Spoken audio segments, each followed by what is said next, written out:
Just to think there were sheep grazing here about a fortnight ago. Anyway, Ben Calder is our next guest, and you may have already seen Ben around the back here in the workshop area, together with colleagues from Shrewsbury's Centre of Integral Health. Now, he's been involved in the holistic health movement for more than 25 years. You don't look old enough, you don't look old enough. Started small. And he'll be talking to you today about allergies, kinesiology, which I probably haven't pronounced correctly, and epigenetics. And I'm really very pleased that he's going to be explaining what all of that means. Ladies and gentlemen, please welcome Ben Calder. Avid supporters in the crowd there, thank you very much. So I've got quite a lot to get through in the next kind of 30-40 minutes. This kind of topic I can easily talk for a day or two on, so I'm going to try and get as much information across as possible. But I just want a quick show of hands first of all. Is anybody cold today? Feeling cold? Okay. Would any of you like a little bit of help warming up while I lecture? Yeah? Would you be in for that? If you want to warm up, I mean, I can see you've got some hot food going on there, some hot drinks, but if you want to warm up, you can actually just stand up while we're doing this. We're going to do a little bit of just like bouncing around. You're going to get your circulation moving, get your energy going, get your lymph flowing, and there's a very good reason why I suggest that you bounce while we do this, and that's because as an integral practitioner, part of what I do is I look at all the different ways in that your health can be affected, and part of that is the way that your physical body works, and we're going to talk about the allergy side of that in a moment.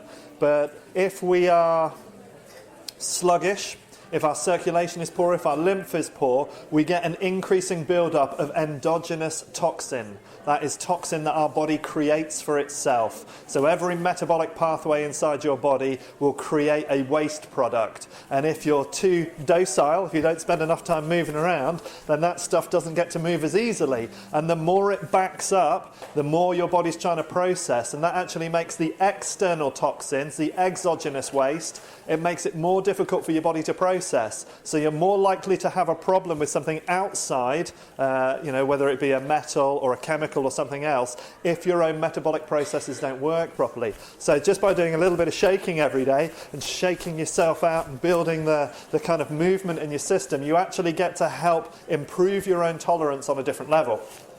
I just kind of thought I'd throw that in there for you. So if you get cold during the talk, please do just stand up and bounce. You'll honestly feel better. As you know, my name's Ben Calder. I run a clinic in the centre of town called the Centre for Integral Health. I've been working as a professional kinesiologist for the last 16 years. And 20 years ago this year, I was at an event not dissimilar to this one, and there was somebody doing a talk called Hacking Your Body's Computer, which was all about how we could use kinesiology for getting information from the body, and specifically around allergies. Now, at the time, I had really bad allergic rhinitis, which for those of you that don't know is perennial hay fever, which means that you sneeze all year round. And I was having bouts of sneezing where there would be kind of 10 or more sneezes in a row, probably a dozen times a day, every day of the year, all of the time. It was quite horrible. I could take steroid inhalers and that would sort the problem out, but there's long-term problems with those for people, not least of which in males is sterility. So having been put on those at 11 years old, and it wasn't until I was in my 20s that I found out the problems they could cause. There's probably a good reason why I'm not a father so far. But what I found from going to that talk was that I went to see the lady afterwards and said, I have these issues. I also had psoriasis at the time, which is kind of like an excessive skin growth within the body. And I went up to this lady and said, I've got these problems. Do you think you could help me? And she said, sit down and let's find out. So we did some kinesiology testing right there and then, and I went and had sessions for about another 9 months, and it improved things on me so much that I ended up going and training as a kinesiologist, and now 16 years later I'm stood here telling you how I got here. So that's not a bad thing to start with. So we're going to talk a little bit about allergies and epigenetics today. Epigenetics is that which governs your genetics, that which triggers them.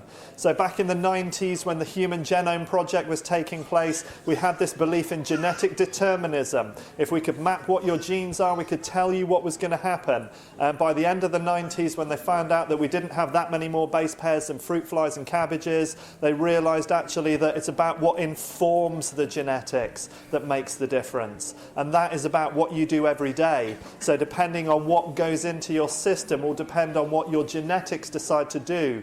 What you feel, how you emote, what you believe will also change the chemical cascades through your cells and tell your genetics what to do. So if you're not aware of that already, you now are, so you can start to make better choices to how to express a healthy, happy, lively body. And you can make choices to help all of that. Now, the term allergy was actually coined in 1906 by a paediatrician called Baron Clemens von Piquet, and comes from the Greek words allos, which means altered or changed, and ergon, which means reaction. So an allergy is really about an altered reaction. And in kinesiology, we talk about it being an altered energy reaction at a tissue level.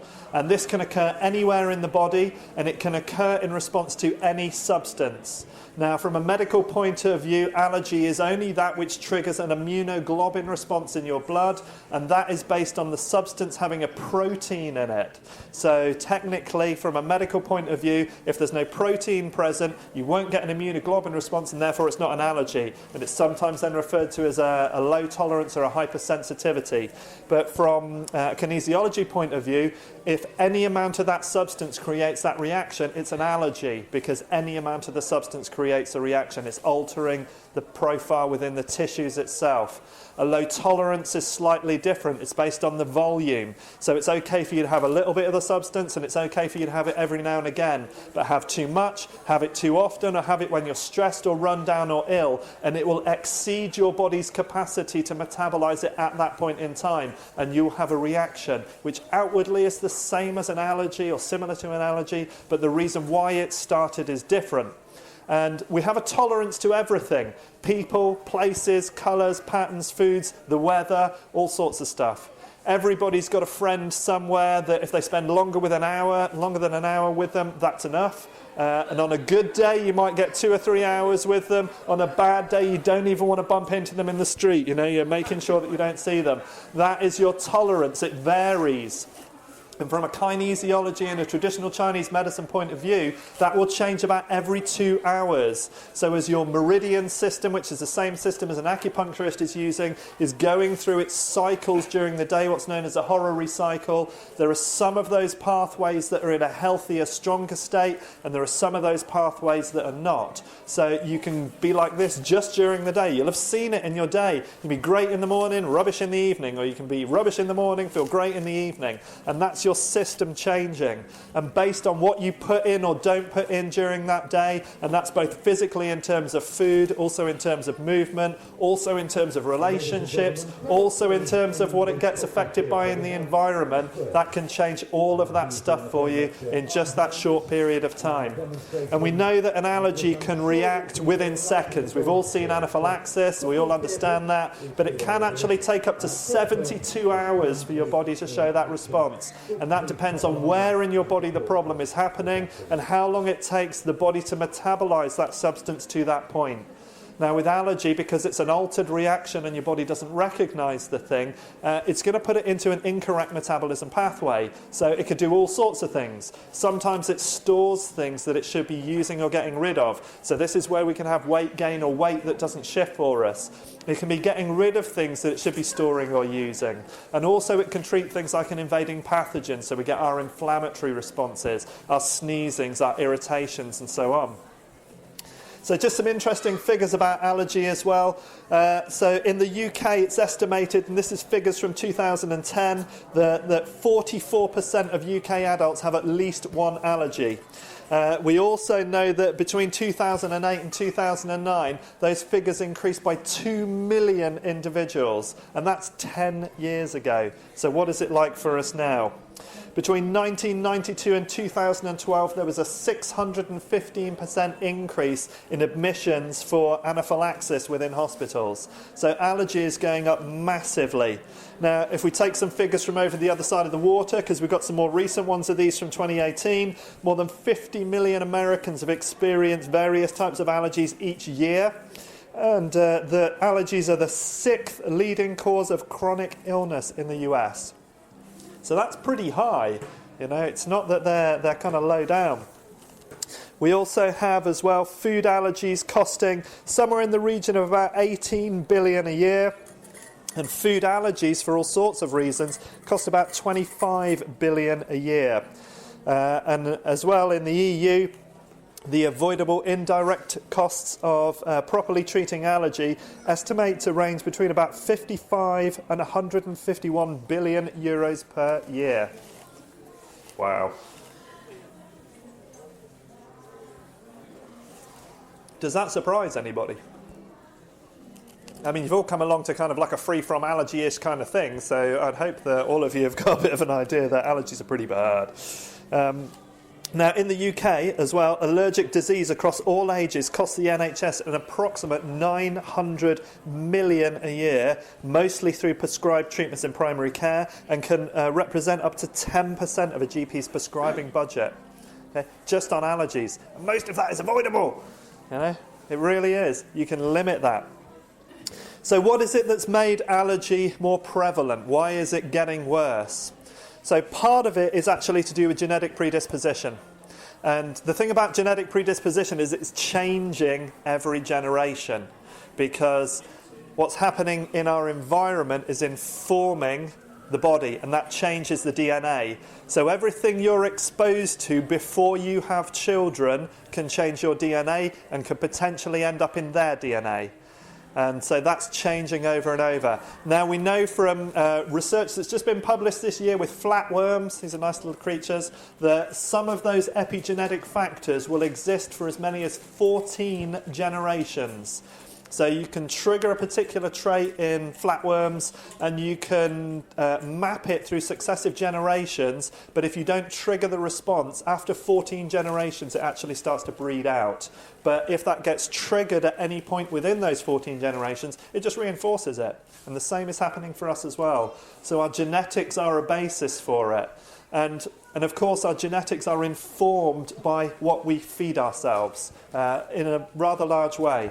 Now, if we take a car analogy as a nice easy way to think about it, if I gave you a very expensive car, very expensive, and I want you to just imagine your kind of dream expensive car for a moment there, think about how pristine and lovely it would be and how you'd just love to drive it. Now, if you got given that, but were told at the same time you could never have another vehicle in your life, and in fact you would not be able to travel anywhere on this planet without that vehicle, would you take care of it? Really? Are you sure? You don't sound that enthusiastic about caring for your expensive, pristine car. But you would be. You'd look after it. Would you put good quality parts in it? Would you pay for the best parts? Would you service it regularly? Would you make sure...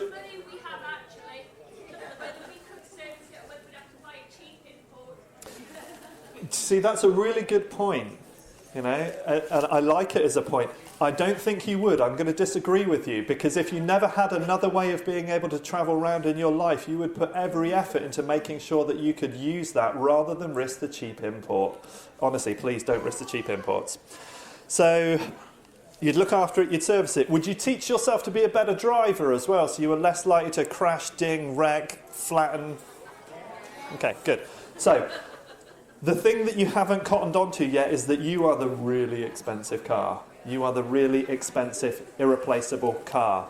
So how many of you are spending £300, £400, £500, £600 a year servicing and fueling and looking after your cars? How many of you directly spend at least that much money looking after yourselves? Now, the car we can replace, you we cannot. So as a really expensive car, you need to invest in yourself to look after yourself. And this is where your genetics are important as well. Because if you're going to put rubbish stuff in, you're going to turn that pristine vehicle into something that's just wrecked. Now, other things that have increased or can increase the likelihood of allergic reactions are things like severe viral infections, because these can create damage within our immune system and create changes in the way we respond. Parasite infections, especially where they've been genetically affecting your forebearers. If you were in strong farming communities and you spent a lot of time dealing with parasites in your environment, then that actually increases the production of immunoglobulin G in your system, and that is likely to be carried through genetically, and you can end up with a bit of a trigger-happy immune system. So that means that you're more likely to respond to things because of your ancestors' lifestyles. So some of this is not your fault, but it is your responsibility. Some of it you need to become aware of so that you can deal with it. We also have excessive cleanliness these days. So we spend more time using incredibly strong cleaning agents, and that has two effects. A, there's a lot of chemicals in there, and those chemicals can have an adverse effect on your system, and B, what's happening is your immune system isn't getting adequately primed because it's not getting a chance to be exposed to stuff. So those of you who are here with children, please at some point during the day grab them by the scruff of the neck and drag them through that hay swimming pool that's over there. Make sure that you trip them over into the mud, get them to get some dirt into their systems, because this will help to prime their systems, let them get dirty. Now, one of the things that I do on a regular basis is that I buy organic fruit and vegetables from Riverford Organic, and most of it comes to me dirty. I don't peel it, I just scrub it so that I'm ingesting micro amounts of soil within my diet, something called geophagy. And what this does is at a low level, it helps to stimulate my gut and the bacteria that's in there to be stronger. So it's something that we can do there. So we know that if young people are not exposed to enough dirt, that the immune system, again, doesn't develop as well as it could. We also know that vaccinations can have an effect on the body, partly because of some of the ingredients, and again, partly because of the method of delivery is not natural. So we inject all of these things into the body, and that is rarely how the body would come into contact with it. So it can create priming in the immune system that's not quite correct there. Now, one of the biggest issues that we have is that we have the continuous presence of foods these days. So our supermarkets, in their wisdom to serve their markets, have managed to find a way to make sure that you can have strawberries at Christmas. Okay? Really unnatural. You can get hold of the same foods all year round. And because we like what we like and it makes us feel good, we have a habit to eat the same foods over and over and over again. So rather than actually varying the diet because season requires it, we tend to eat the same foods. And if we go back to the tolerance comments we were talking about earlier, if you listen to the same piece of music over and over and over again, you get to a point where you don't want to listen to the song anymore. Agree? Yeah? Okay. So the same happens with your diet. If you eat the same things over and over and over again and there's no seasonal shift or break, the body eventually starts to go, I don't want that anymore. I always remember in my teenage years, the first ever edition of the SAS handbook was released. And for us boys, that was a great thing to be able to read. How to survive in the wild. So this is kind of pre-Bear Grylls and all that kind of stuff. And one of the topics that was in there that fascinated me was rabbit starvation. And it was based on a theory that if you were marooned on an island and the only thing that you could eat on there was the rabbits, that eventually you would still die.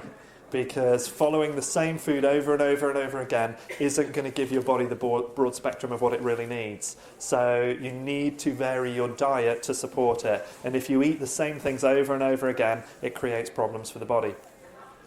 Now, technological developments have also created issues for us.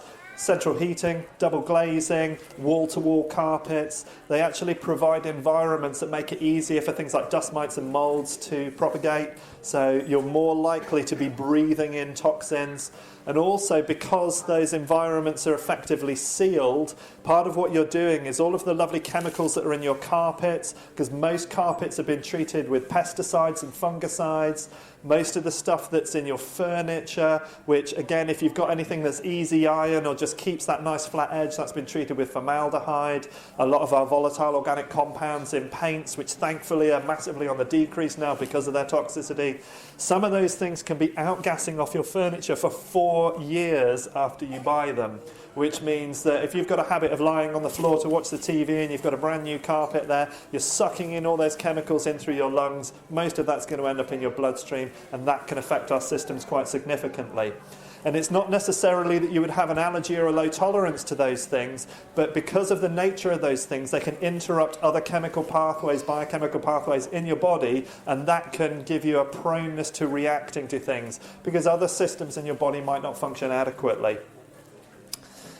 Okay, environmental pollutants, those are obvious. We've got more of those around. Now, what a lot of people don't know is that there's about 80,000 chemicals in common usage. We know that well over 5,000 of those are carcinogenic, and we know that over 500 of those are still allowed in your food.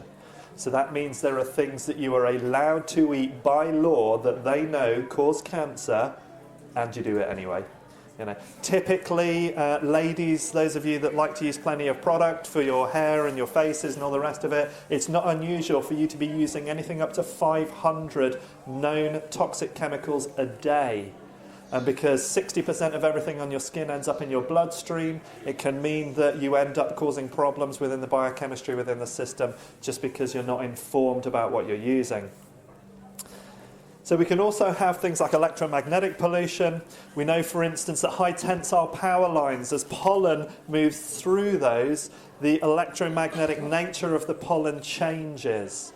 We know as well that things like diesel fumes denature pollen coatings, and that then when the immune system takes those in, because when they've been altered, it finds it more difficult to recognise them, and therefore it's more difficult to process them because it doesn't know what it is. Definition of an allergy. And also as lifestyle stress has increased, you know, we're almost constantly on the go. We're expected to be and do certain things. That actually puts us into an adaptive stress state, which part of when we go into our fight or flight, got to be here, got to do this, always on the go. I know somebody just like that in the audience over here. And what happens is that our reproductive, our immune and our digestive systems are shut down, because our body's flight or fight mechanism is designed for dealing with lions and earthquakes and stuff like that. So the threat is present, and then when it isn't present, we can relax, it's okay. But these days, we're constantly on the go. I'm late for this, I've got to be here, I've got to do this, got this deadline. And so we go into this adaptive stress state, so our digestion, reproduction and immune systems just don't function at 100% because we are under that state of stress. And when you're getting away from lions and earthquakes, you don't need a reproductive system, unless you think that's the solution to the lion chasing you, but I don't think that's really going to help. So it's really important that we're aware of our levels of stress, and this is one of the reasons why things like yoga, meditation, qigong have all become much more popular in the last sort of 10, 20 years, because they teach us to relax. And I know I'm heltering at a pace here when I'm talking, but I've got lots of things that I'm trying to say, and I know that I haven't got very long left. So I've got to keep rolling, but I am just going to take some water. You all right with me so far? Anybody want to ask a quick question while I take a sip? About your kinesiology practice, which is applied kinesiology. So my No, it isn't, but yes. okay. With muscle testing, how do you know that you're not essentially just accessing what maybe your brain thinks you might be allergic to? Like, We blind test. okay. So But you wouldn't tell me what the sample was, and then you would put not it until away. after. Yeah, sure. So the question there was, with kinesiology, how do we know that the body isn't just reacting to the thought state? So if I say to you, "Oh, we're going to put a gluten sample on now," yes, that might cause a reaction, absolutely, because of the belief system. And interestingly or not, surprising amount of the conditions that you might have are because you believe there is a problem. And so you're telling and informing your biochemistry. And because your DNA is listening to you, it's going to respond to what you tell it. So absolutely. So we just blind test. We just don't tell you what it is we're testing until afterwards. Because again, that's part of the objectivity. You know, in the nicest possible way, I don't care what I find in a kinesiology test. Compassionately, I want to be able to help you. But I also don't want to let any beliefs I have about whether or not that thing may or may not be a good or a bad thing for you to cloud the way I test. So I blind test. I just put the substance on. I mean, I know what it is, but you know, I put it on and I test, and you either react to it or you don't. And if you react to it, it's a problem. If you don't, it isn't a problem. It doesn't matter to me because I'm not the one that has to go away and avoid it. I know what I've got to avoid, and most of the time I do. Occasionally I have a little party and I don't, but that's all of us, isn't it? Was that useful? Okay, thanks. But I'm not an applied kinesiologist. I do several forms, but thank you. Okay, so question from the lady at the back. Just practicing your standing up technique. Very good. My question is there any evidence or your thoughts to suggest that there's an impact on stress from negative facial expressions of people you encounter or just tones of voice? Yes, absolutely. So this is one of the reasons as well why our modern kind of society, with all its texting and messaging and all the rest of it, while there's a lot of kind of mismatch in communication there, because it's a form of meta-communication. So our body language and our tone of voice, etc., are informing us, they're punctuating what that stream of thought is really about. So, I could jollily say to you, oh, you're an idiot. And it comes across really nice. Or I could go, you're an idiot! And it totally changes what the information is. So it's a punctuation. So definitely there's a response to that. But that is also familial. So it's based on the culture that you were raised in. So there are some body languages and some facial expressions that you will only see causing issues with certain cultures. And you go into a different culture where they don't recognise that, and you pull that face or you use that tone of voice, and it'll make no difference for them. So it's something that's culturally based as well. Okay. So let me talk to you a little bit about epigenetics as well. Now, with allergy as well, almost any symptom in the body can be created or exacerbated by an allergy, okay? Because the body is going to stick the substance into an incorrect metabolism pathway, so it could end up doing anything for you. But don't limit that. So it could be a brief pain. It could be headache, confusion in thinking, blurred vision. It could be sluggishness. It could be hyperactivity. So there was an American researcher called Theron Randolph who between the late 50s and the early 90s published 1,000 papers on clinical ecology. And he split the world of clinical ecology down the middle because the medical side of clinical ecology, and again I understand their reasons for this, say that unless there is an immunoglobulin response in your blood, then it's not an allergy. But that's based on their definition of how they use it. Theron showed in his testing that actually you could demonstrate an allergic reaction and there didn't have to be an immunoglobulin response in the blood. And what he would do at his place in Chicago, he had this great research centre, is he'd strip you naked at the door and he'd fast you on distilled water for anything up to a week. He'd stick you inside a room and then he'd blow stuff into it and you wouldn't know what was there. And he would just observe what you did physically, and he would take a lot of biochemistry results as well. So he developed a scale of -5 to +5 on allergy responses. The minuses were all hypo reactions. So they were sedations, depressions, low energy, that kind of stuff. The hypers were inflammations, hyperactivities, and so on. So we know that there can be these variances without the blood having to show it, which is the vein that I follow with kinesiology. Now with epigenetics, this is about that which is above genetic or kind of triggers our genetics for us. And as I said earlier, we were given this idea in the 90s of genetic determinism that you didn't have a choice. But we know through processes of methylation and acetylation that we can open and close our genes. And it's about why is our body choosing to do that? What is the information that's coming into the cell to tell it what it needs to do? Because the DNA is just not sitting there in every cell going, right, it's 4 o'clock, better send out some of this hormone. He's just about to wake up, make sure that you produce some of this.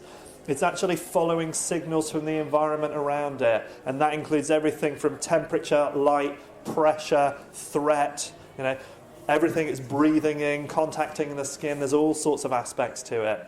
But it's there informing. So our choice of the environments that we're in physically, emotionally, mentally make a massive difference to our health.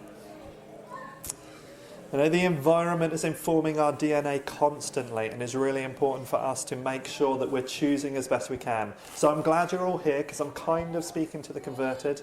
You wouldn't be here unless you had an interest in doing something that was a little bit different. And we know that a lot of our processed packaged food is not working for us. It should be called food-like substance rather than food, really, because it's not all that genuinely food. And it's important as well to differentiate between our endogenous toxicity, the stuff that we create naturally in our bodies, and our exogenous toxicity. Too many words there. the stuff that's coming in from the outside. If we can manage the endogenous properly, the exogenous is less of a problem. But we need to be careful about that because it's still informing the DNA. And our need for adequate nutrition is essential in this because that's what creates all of the phase 1, phase 2 detox pathways within our cells to make sure that we are converting substance A into substance B and that anything harmful is put into something neutral and released from the body in a safe way. Now, if you don't have adequate nutrition, you just can't do that because the parts of the vehicle didn't show up, so you can't drive it out the showroom. Okay? It's as simple as that. But what we don't recognise often is that when we're under states of stress, that our need for certain nutrients can go up sometimes in the hundreds of % because the body is driving those pathways more and more and more, so we need to feed those pathways. And if we can't, then we can only drive the percentage of them that nutrition is adequate for. Now, with the epigenetic typing that we're doing here at the Centre for Integral Health behind us today, we're looking at 3 basic genetic types.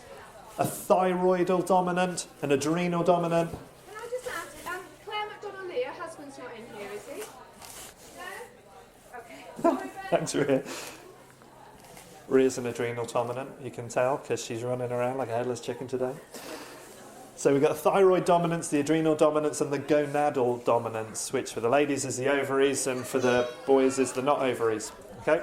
So, and each one of these has got particular aspects that are common to them. So we can look at your height, we can look at your genetic morphology, and we can get some general orientating patterns about who you will be as a person from that. But they are generalizations. Okay? So you as an individual, I've got a teacher who talks about the fact that the ultimate minority is the individual. We are all different.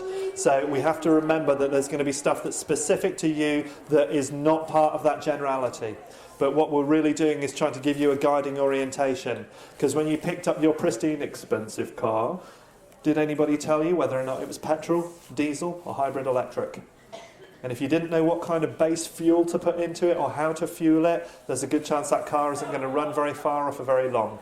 Now, our bodies are much more adaptable than that. They can grind all this stuff around. Actually, we have been told how to look after that car because the government and the NHS constantly, each decade, tell us how we should do things. As a matter of The urgency, difference please. is Mr. that McDonnell each is... decade we're getting given a different manual, a different set of instructions on how to look after it.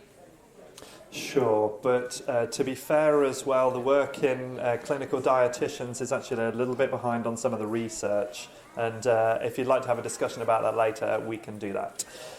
So we have our 3 types, each of them needing particular requirements within our bodies, each of them giving us a guiding orientation towards a particular style of living. And I've been working with the epigenetic profiles now for about 5 or 6 years. And when I was in my late teens, early 20s, I developed a little belly. It was quite a nice little belly. I used to love my little belly a little bit. But it didn't matter what I eat, I couldn't get rid of my belly. Didn't matter what I didn't eat, I couldn't get rid of my belly. And I was vegetarian and vegan for 12 years, thinking that might help. It didn't. I didn't drink any alcohol for 7 years, thinking that might help. It didn't. I did copious amounts of sit-ups, thinking that might help, and it didn't. And when I had my epigenetic body typing, that was actually the 3rd time it had come up for me that alpha-solanine, or the nightshade family, potatoes, tomatoes, peppers, aubergines, and chili, were an issue. I'd seen it 2 other times, but didn't want to take them out because they were a big part of my diet. As soon as I took them out, my little belly went away. 6 weeks, didn't make any other changes to my diet. I eat like a horse. I love a big portion of food. And my belly just went away. And I've kind of stayed this shape ever since. Now, when I look at the genetic morphology of my typology, and I look at my father, now my father and I are very, very similar in build and shape, and he looks exactly like an unhealthy man who's an adrenal type. And he doesn't want to hear about what he could change to improve his diet, but that's okay. But I changed mine, and I look like the healthy version of our type. So we're quite interesting when you stick us together, because you can take, in the epigenetic work we do, we send you out a guide that shows you your body type in its healthy and unhealthy states. And the picture of the healthy adrenal type and the unhealthy adrenal type kind of look like me and my dad stood next to each other, which is kind of fun. So typically the thyroidal types can have thyroid issues. They can also be prone to other heart issues as well because of the way their bodies recycle homocysteine. The gonadal types can have quite high fluctuating weight issues. They're prone to certain types of cancers in a different way as well, estrogen dependent cancers, and they can have higher chemical sensitivity. And the adrenal types, my type, we can suffer from water retention, extreme fatigue, allergies and asthma, as well as high blood pressure and some forms of heart disease as well. And these are just patterns that are typically found within these processes. Okay? It doesn't mean that that's how it will be for you as an individual. It's just a guiding orientation. So we give you this orientation so you have a better roadmap of how to look after yourself as a person. And yes, there are lots of different approaches that work for different types of people. And this is one of the reasons why there's blood type diets, there's food combining diets, there's paleo diets, there's vegan diets. And part of this is that the person that is pioneering that work has found that it worked for them. And that's perfect. And it will work for a percentage of the population. And that's good. But everybody has to kind of find their own way. And just following the typical guidance about having a mixed diet of proteins, fats, carbohydrates, making sure that you're having a healthy, balanced diet is not enough. You need to be better informed, to be better educated about what kind of food you can cope with as an individual and how that might affect you. And a lot of you will already be seeing that anyway, because more and more we're seeing people at younger ages developing problems because their bodies are just not coping with what we consider to be food these days.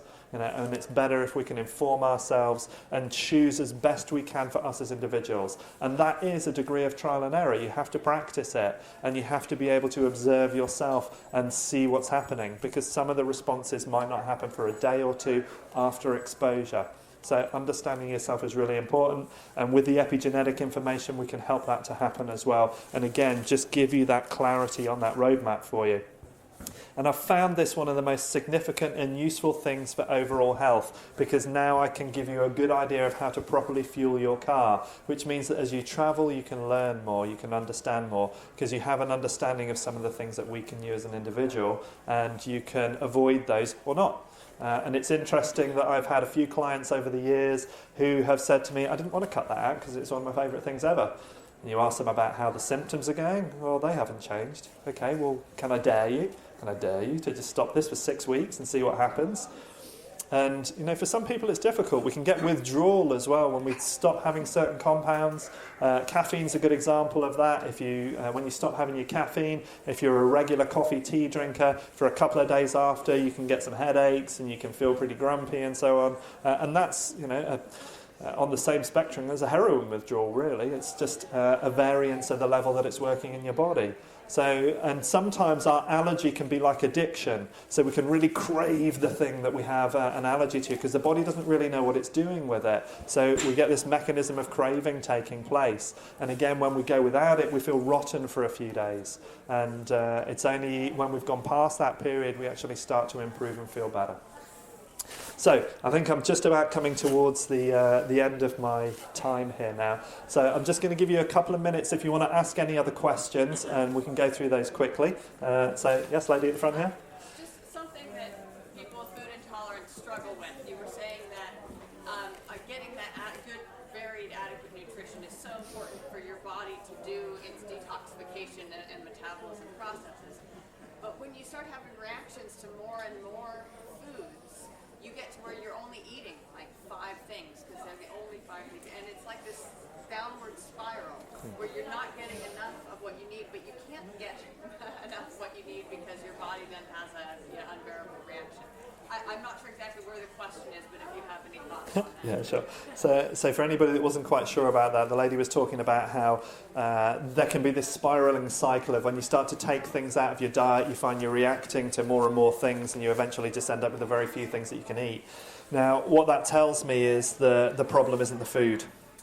So there's something else that's going on within the biochemistry of the body that is making it reactive. And my investigation as a kinesiologist would be, well, what is it that's creating that reaction? Is there some kind of chemical or metal toxicity that's affecting pathways, inhibiting, blocking things? Is there some kind of infection, either from parasites, bacteria, fungus, something like that? There could be various reasons why that's taking place. And so my investigation would be to look at what is it that's actually making you sensitive as a generalized condition, nutrition. And then often what we find is that as that is dealt with, then you can have a much broader diet because your body's not quite so hypersensitive.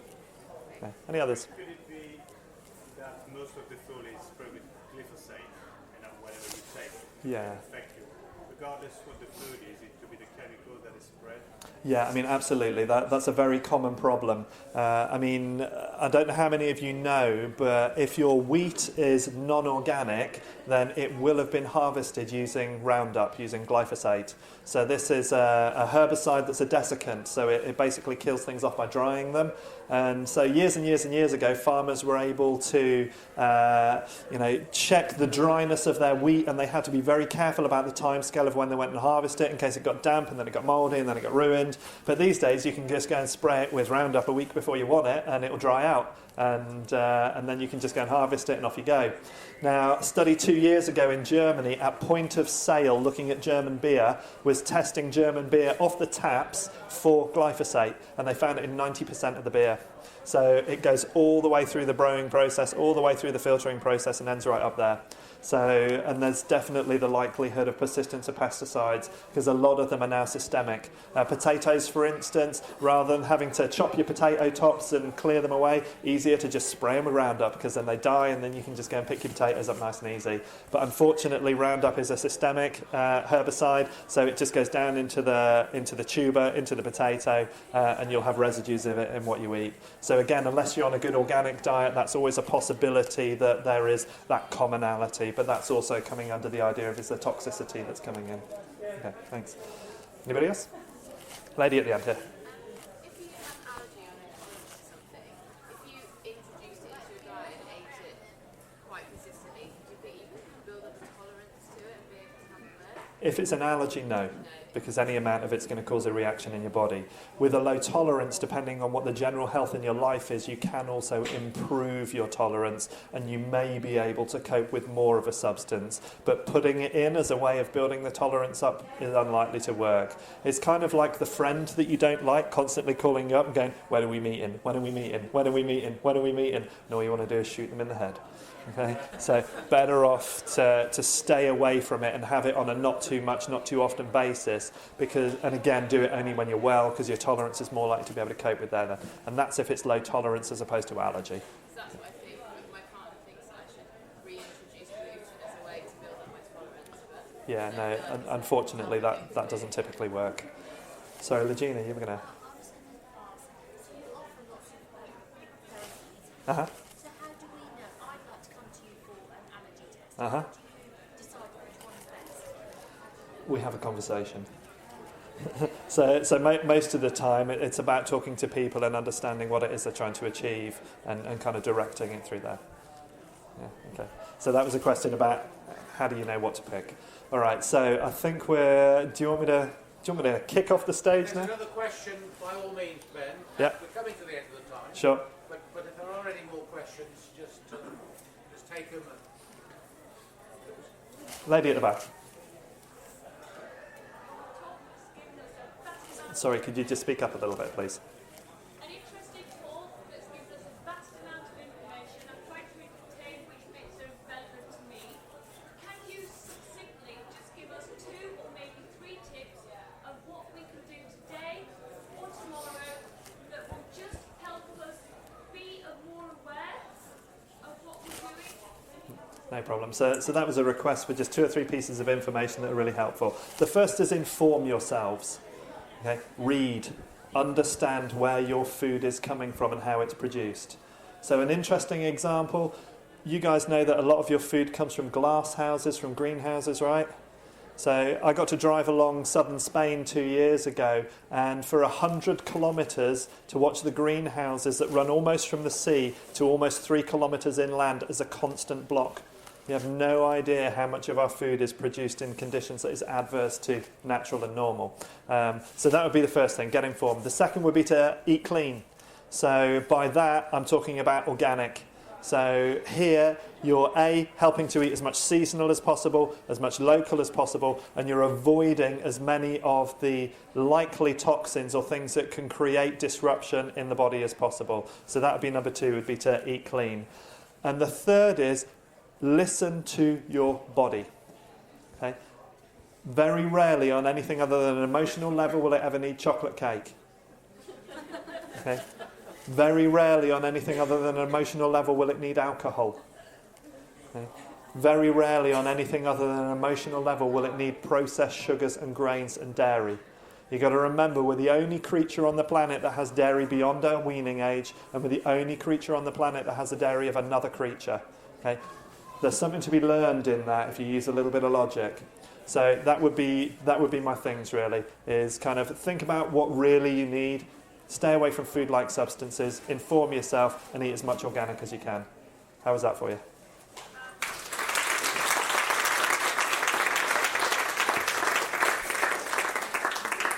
Thank you. On your behalf, ladies and gentlemen, big thanks to Ben. That was fantastic. Thank you very much. We've